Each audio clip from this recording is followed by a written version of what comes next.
عَمَّ يَتَسَاءَلُونَ عَنِ النَّبَإِ الْعَظِيمِ الَّذِي هُمْ فِيهِ مُخْتَلِفُونَ كَلَّا سَيَعْلَمُونَ ثُمَّ كَلَّا سَيَعْلَمُونَ أَلَمْ نَجْعَلِ الْأَرْضَ مِهَادًا وَالْجِبَالَ أَوْتَادًا وَخَلَقْنَاكُمْ أَزْوَاجًا وَجَعَلْنَا نَوْمَكُمْ سُبَاتًا وَجَعَلْنَا اللَّيْلَ لِبَاسًا وَجَعَلْنَا النَّهَارَ مَعَاشًا وَبَنَيْنَا فَوْقَكُمْ سَبْعًا شِدَادًا وَجَعَلْنَا سِرَاجًا وَهَّاجًا وَأَنزَلْنَا مِنَ الْمُعْصِرَاتِ مَاءً ثَجَّاجًا لِنُخْرِجَ بِهِ حَبًّا وَنَبَاتًا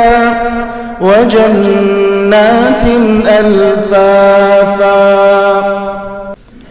الحمد لله رب العالمين الرحمن الرحيم مالك يوم الدين إياك نعبد وإياك نستعين اهدنا الصراط المستقيم صراط الذين أنعمت عليهم غير المغضوب عليهم ولا الضالين آمين. إن يوم الفصل كان ميقاتا يوم ينفخ في الصور فتأتون أفواجا وفتحت السماء فكانت أبوابا وسيرت الجبال فكانت سرابا إن جهنم كانت مرصادا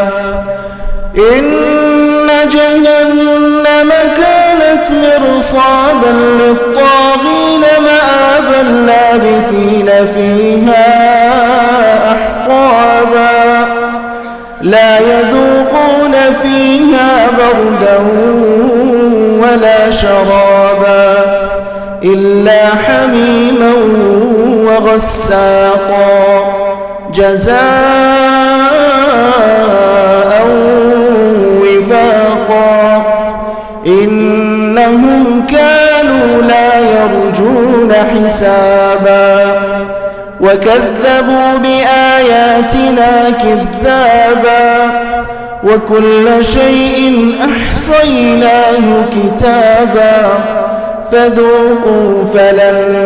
نزيدكم إلا عذابا.